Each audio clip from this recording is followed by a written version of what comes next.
नमस्कार, मैं हूं सत्यपाल और आप देख रहे हैं CWB Hindi news.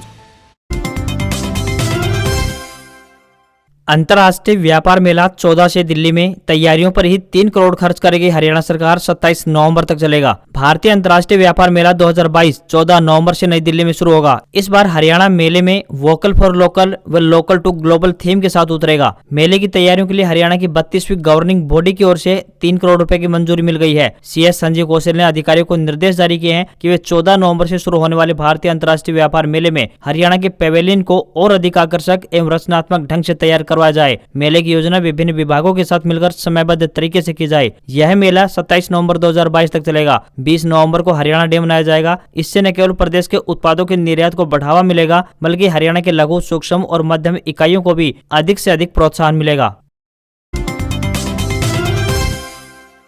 CET exam 5 व 6 नवंबर को नकल रोकने को सिटी कोऑर्डिनेटर ऑब्जर्वर नियुक्त IAS लीड करेंगे फ्लाइंग स्क्वाड। संयुक्त पात्रता परीक्षा यानी CET 2022 में नकल को रोकने के लिए हरियाणा सरकार ने तैयारियां पूरी कर ली हैं। नेशनल टेस्टिंग एजेंसी यानी NTA ने जिलों में सिटी कोऑर्डिनेटर और ऑब्जर्वर नियुक्त कर दिए हैं। साथ ही फ्लाइंग स्क्वाड को लीड करने के लिए IAS और HCS के नेतृत्व में टीम करने के आदेश जारी किए हैं। हरियाणा में परीक्षा में नकल रोकने के लिए नियुक्त होने वाले ऑब्जर्वर हरियाणा राज्य के बाहर के ही होंगे। CS संजीव कौशल ने जिलों के DC को निर्देश जारी किए हैं कि वे अपने अपने जिलों में IAS तथा HCS अधिकारियों के नेतृत्व में गुरुवार तक फ्लाइंग स्क्वाड टीमें गठित करें। यह टीमें परीक्षा से पूर्व और परीक्षा के दिनों में हर गतिविधि पर कड़ी नजर रखें। CET एग्जाम के लिए अभ्यर्थियों को रोडवेज में मुफ्त यानी फ्री में यात्रा करने की सुविधा दी गई है। 5 और 6 नवंबर को CET परीक्षा देने वाले परीक्षार्थियों को परीक्षा केंद्रों तक पहुंचाने और वापसी के लिए मुफ्त परिवहन सुविधा उपलब्ध करवाई जाएगी। महिला परीक्षार्थियों के साथ एक पारिवारिक सदस्य को भी परीक्षा केंद्र तक लाने और वापसी के लिए भी मुफ्त यानी फ्री में यात्रा प्रदान की जाएगी। 4 नवंबर आज शाम 5 बजे तक अपने नजदीकी डिपो या बस डिपो में जाकर अग्रिम बुकिंग परीक्षार्थी करा सकते हैं। राम रहीम के पैरोल ऑर्डर की कॉपी, जेल से बाहर रहने पर 8 शर्तें, इसमें ऑनलाइन सत्संग पर रोक का जिक्र तक नहीं। शादियों के यौन शोषण और हत्या के केस में कैद काट रहे डेरा सच्चा सौदा का प्रमुख राम रहीम की पैरोल का ऑर्डर सामने आया है। रोहतक के डिविजनल कमिश्नर के ऑर्डर में पैरोल के लिए 8 शर्तें लगाई गई हैं। हालांकि इनमें राम रहीम के ऑनलाइन सत्संग पर रोक का कोई जिक्र नहीं है। राम रहीम के गाना रिलीज करने पर भी पाबंदी के बारे में कुछ नहीं कहा गया है। राम रहीम हाल ही में रोहतक की सुनारिया जेल से 40 दिन की पैरोल पर बाहर आया है। डेरा मुखी इस वक्त उत्तर प्रदेश के बागपत में बरनावा आश्रम में रह रहा है, जहां से वह हर रोज ऑनलाइन सत्संग के जरिए हरियाणा, पंजाब, राजस्थान और हिमाचल प्रदेश जैसे कई राज्यों में श्रद्धालुओं को प्रवचन दे रहा है। आदमपुर उपचुनाव में 75.25% मतदान, मतगणना 6 नवंबर को। हरियाणा के हिसार जिले की आदमपुर सीट के उपचुनाव में कुल 75.25% मतदान हुआ है। मतदान पूरी तरह से शांतिपूर्ण रहा। मतदान के बाद सभी EVM को सील कर स्ट्रांग रूम में बंद कर दिया गया है, जिसके बाद कड़ी सुरक्षा लगा दी गई है। मतगणना 6 नवंबर को होगी। इस बीच पूर्व विधायक कुलदीप बिश्नोई ने BJP उम्मीदवार बेटे भव्य बिश्नोई और पत्नी रेणुका बिश्नोई के साथ मतदान किया। मतदान करने से पहले वह मंदिर गए, फिर पूर्व CM भजनलाल की समाधि पर माथा टेका। आम आदमी पार्टी के उम्मीदवार सत्येंद्र ने वोट डालने से पहले हनुमान मंदिर में माथा टेका। इस उपचुनाव में मुख्य राजनीतिक दल भाजपा, कांग्रेस, इनेलो और आम आदमी पार्टी है। हालांकि मुख्य मुकाबला भाजपा के भव्य बिश्नोई और कांग्रेस के जयप्रकाश के बीच माना जा रहा है। भव्य बिश्नोई के आगे जहां परिवार का गढ़ बचाने की चुनौती है, तो वहीं जयप्रकाश के बहाने दिग्गज कांग्रेसी भूपेंद्र सिंह हुड्डा की साख दांव पर लगी हुई है। आदमपुर में 180 बूथों पर सुबह 7 बजे से लेकर शाम 6 बजे तक मतदान हुआ।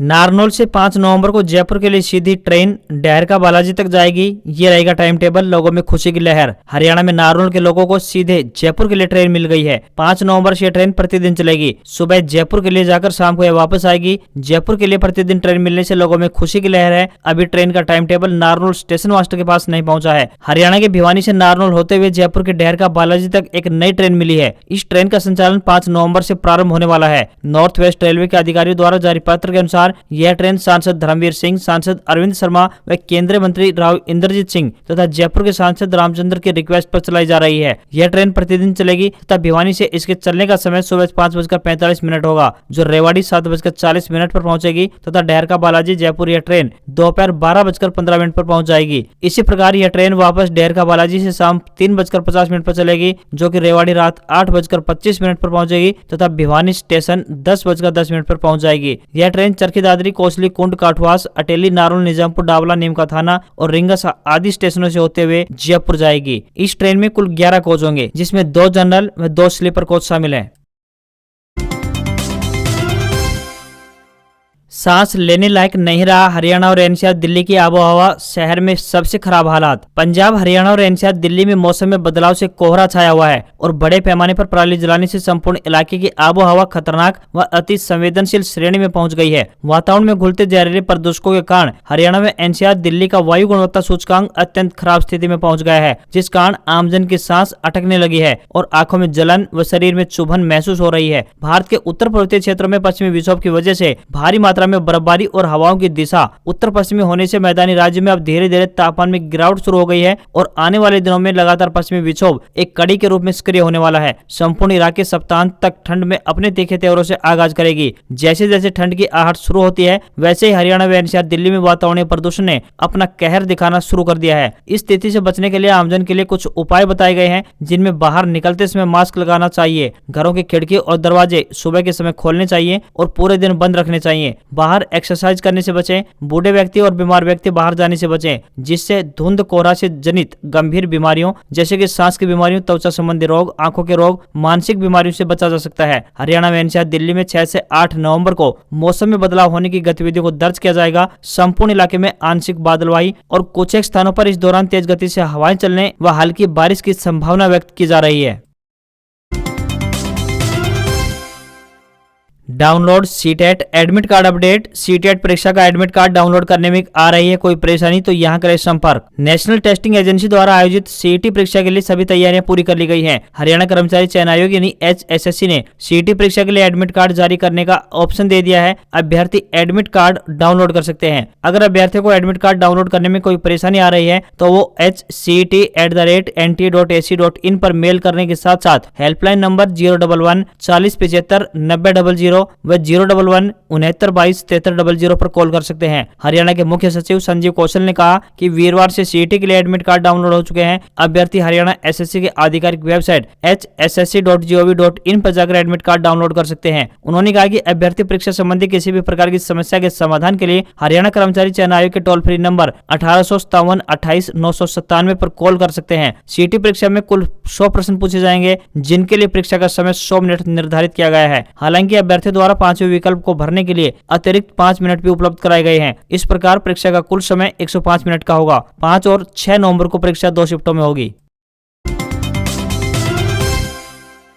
देवउठनी एकादशी आज से प्रारंभ हो जाएंगे मांगलिक कार्य, धर्मशाला व बैंक्वेट हॉल सब फुल। देवोत्थान यानी देवउठनी एकादशी के साथ ही 4 नवंबर यानी आज से शादियों का सीजन प्रारंभ हो गया है। चातुर्मास में अटके हुए मांगलिक कार्य देवोत्थान एकादशी के साथ ही प्रारंभ हो जाएंगे। देवोत्थान एकादशी को सबसे बड़ा अबू उत्साह माना जाता है। इस कारण इस दिन सबसे अधिक शादियां होती है। शहर से लेकर गाँव तक सभी धर्मशालाएं, बैंक्वेट हॉल व सामुदायिक केंद्र शादियों के लिए पहले से बुक है। कार्तिक मास के शुक्ल पक्ष की एकादशी को देवउठनी कहा जाता है। मान्यता है कि देवउठनी या देवोत्थान एकादशी के दिन ही भगवान विष्णु 4 महीने के बाद निद्रा से जागते हैं और शुभ व मांगलिक कार्य शुरू हो जाते हैं। शास्त्रों में देवउठनी एकादशी का विशेष महत्व बताया गया है। बताया जाता है कि आषाढ़ शुक्ल पक्ष की देवशयनी एकादशी को भगवान श्री हरि विष्णु 4 महीने के लिए क्षीर सागर में शयन के लिए चले जाते हैं। शादियों को देखते हुए लोगों ने पहले से हलवाई से लेकर दूसरी व्यवस्थाएं पहले से ही बुक की हुई है। टैक्सी स्टैंड पर अधिकांश टैक्सियों और प्राइवेट बसों की बुकिंग पहले से ही हो चुकी है।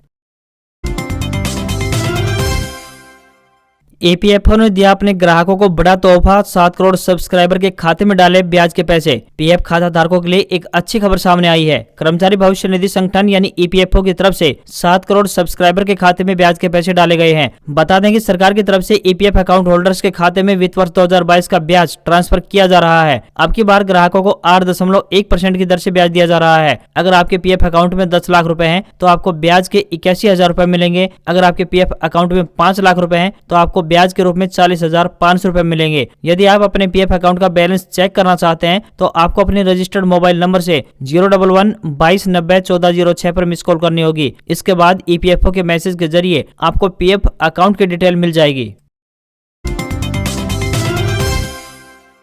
हरियाणा के नारनौल जिले के गांव डिगरौता की बहू पूनम शर्मा जिले की सबसे शिक्षित सरपंच चुनी गई है। उन्होंने इलेक्ट्रिक इंजीनियरिंग यानी एमटेक किया है। वर्तमान में वे हरियाणा केंद्रीय विश्वविद्यालय से पीएचडी कर रही हैं। उन्होंने अपने प्रतिद्वंदी को 153 मतों से हराया। पूनम शर्मा ने बताया कि वे जनता की उम्मीदों पर खरा उतरेंगी, गाँव के विकास में कोई कसर नहीं छोड़ेंगी। गाँव का विकास जींद के मॉडल गाँव बीबीपुर की तर्ज पर करवाएंगी। उन्होंने बताया कि अक्सर महिलाएं सरपंच तो बन जाती हैं, लेकिन उनका काम कोई और करता है। महिला सरपंच स्टाम्प बनकर रह जाती हैं। अगर महिलाएं जब तक स्वयं नेतृत्व नहीं करेंगी वो सशक्त कैसे होंगी। बताया कि वे पति, बुजुर्गों और गांव के लोगों से अनुभव अवश्य साझा करेंगी, लेकिन निर्णय स्वयं लेंगी। विकास कार्यों को लेकर पंचों की सहमति भी बनी रहेगी। पूनम ने बताया कि गांव की सरपंच नहीं बल्कि गांव की सेविका के रूप में काम करेंगी। गुजरात विधानसभा चुनाव के लिए आम आदमी पार्टी आज घोषित करेगी अपना सीएम कैंडिडेट। आम आदमी पार्टी गुजरात विधानसभा चुनाव के लिए अपना सीएम कैंडिडेट घोषित करेगी। राज्य में 2 फेज में 1 और 5 दिसंबर को वोट डाले जाएंगे। चुनाव आयोग ने गुरुवार को चुनाव की तारीखों का ऐलान कर दिया है। गुजरात विधानसभा का कार्यकाल 18 फरवरी 2023 को समाप्त हो रहा है। 182 सीटों के लिए हो रहे इस चुनाव में 1 दिसंबर को 89 सीटों पर तो वहीं 5 दिसंबर को 93 सीटों पर वोटिंग होगी। नतीजे 8 दिसंबर को यानी हिमाचल विधानसभा चुनाव के साथ ही आएंगे। अभी बीजेपी की ओर से भूपेंद्र पटेल गुजरात के मुख्यमंत्री हैं। बीजेपी के अलावा कांग्रेस और आम आदमी पार्टी भी मैदान में है। हालांकि दोनों ही पार्टियों ने अब तक अपने सीएम कैंडिडेट की घोषणा नहीं की है। दिल्ली में सांस लेना मुश्किल, 418 तक पहुंचा AQI। ट्रकों की एंट्री बैन, नोएडा में 8वीं तक क्लासेज ऑनलाइन। पराली जलाने और गाड़ियों से हो रहे प्रदूषण की वजह से दिल्ली की हवा एक बार फिर जहरीली होने लगी है। नतीजतन गुरुवार सुबह एयर क्वालिटी इंडेक्स यानी AQI 418 तक पहुंच गया है और पूरी तरह दिल्ली को घने कोहरे की चपेट में ले लिया है। AQI हवा की क्वालिटी मापने का एक पैमाना है जो कि 200 तक सामान्य माना जाता है। 400 से ऊपर होने पर इसे बेहद गंभीर माना जाता है। इसके बाद एयर क्वालिटी मैनेजमेंट कमीशन ने दिल्ली और NCR में CNG से चलने वाले और इलेक्ट्रिक वाहनों को छोड़कर बाकी सभी ट्रकों की एंट्री बैन कर दी है। दिल्ली NCR में बढ़ते प्रदूषण के कारण नोएडा प्रशासन ने फैसला लिया है कि शुक्रवार से कक्षा 1 से लेकर कक्षा 8 तक के सभी बच्चों की क्लासेस ऑनलाइन लगेंगी। जनता बोली पाकिस्तान के कब्जे वाला कश्मीर चाहिए, रक्षा मंत्री राजनाथ सिंह ने हंसकर कहा धैर्य रखिए। हिमाचल प्रदेश विधानसभा चुनाव से पहले पाकिस्तान अधिकृत कश्मीर यानी POK को हासिल करने का मुद्दा फिर गरमाने लगा है। गुरुवार को कांगड़ा के जयसिंहपुरा में रक्षा मंत्री राजनाथ सिंह चुनावी रैली करने पहुंचे। इस दौरान लोगों ने POK चाहिए के नारे लगाने शुरू कर दिए। इस पर राजनाथ सिंह मुस्कुरा दिए और कहा धैर्य रखिए, धैर्य रखिए। राजनाथ ने आगे कहा कि आजाद भारत में नेताओं की कथनी करने में अंतर है, इसलिए राजनीति और नेताओं पर से जनता का विश्वास समाप्त हो गया है। विश्वास के संकट को भाजपा ने चुनौती के रूप में स्वीकार किया है। आपको यहां पर बताते चलें कि राजनाथ सिंह POK का मुद्दा हफ्ते भर पहले ही कश्मीर के बडगांव के शौर्य दिवस पर भी उठा चुके हैं। हिमाचल प्रदेश विधानसभा की 68 सीटों पर 12 नवंबर को एक चरण में मतदान होना है। यहाँ चुनाव प्रचार जोरों पर चल रहा है। हिमाचल प्रदेश में 5 साल से भाजपा सरकार है, जबकि कांग्रेस मुख्य विपक्षी दल है। 5 नवंबर को प्रधानमंत्री नरेंद्र मोदी की भी हिमाचल में 2 जनसभाएं होनी है। गुरुवार को ही आम आदमी पार्टी के सुप्रीमो और दिल्ली के मुख्यमंत्री अरविंद केजरीवाल ने भी सोलन में रोड शो किया। इस रोड शो में अरविंद केजरीवाल मुर्दाबाद के नारे लगे। पाकिस्तान में इमरान खान पर फायरिंग, पैर में लगी गोली, लाहौर के अस्पताल में भर्ती। डॉक्टर बोले हालत स्थिर, देश भर में समर्थकों का प्रदर्शन। पाकिस्तान के पूर्व प्रधानमंत्री इमरान खान के इस्लामाबाद मार्च में गुरुवार को एक शख्स ने फायरिंग कर दी। इसमें एक व्यक्ति की मौत हो गई, जबकि इमरान की पार्टी PTI के सांसद फैसल जावेद समेत 13 लोग घायल बताए गए हैं। हमले के विरोध में इमरान समर्थकों ने देश भर में प्रदर्शन शुरू कर दिया है। डॉन न्यूज के मुताबिक इमरान का मार्च पंजाब के वजीराबाद इलाके में पहुंचा था। इमरान जिस कंटेनर पर मौजूद थे उसके करीब फायरिंग हुई। PTI नेता इमरान इस्माइल ने बताया कि इमरान खान के पैर में 3 से 4 बार गोली मारी गई है। जब हमला हुआ तो वह इमरान के बगल में ही थे। उन्होंने बताया कि हमलावर ने AK-47 से फायरिंग की और वह कंटेनर के बिल्कुल करीब था। इमरान को लाहौर के शौकत खान अस्पताल में शिफ्ट किया गया है। फिलहाल इमरान की हालत स्थिर है। इधर PTI के सेक्रेटरी जनरल असर उमद ने गुरुवार को बताया कि पार्टी अध्यक्ष इमरान खान को संदेह है कि उनकी हत्या के प्रयास के पीछे प्रधानमंत्री शहबाज शरीफ, गृह मंत्री राणा सनाउल्लाह और एक सीनियर मिलिट्री ऑफिसर अधिकारी का हाथ है। इमरान खान के मार्च में फायरिंग करने वाले शख्स का पहला बयान सामने आया है। उसने मार्च के दौरान फायरिंग की वजह भी बताई है। उसने कहा कि वो अकेला ही हमला करने आया था और इमरान को जान से मारना चाहता था, क्योंकि इमरान खान के लॉन्ग मार्च में अजान के दौरान भी डेक यानी DJ बजता रहता है। पुलिस ने ऑफिशियली अब तक इस बारे में कोई जानकारी नहीं दी है।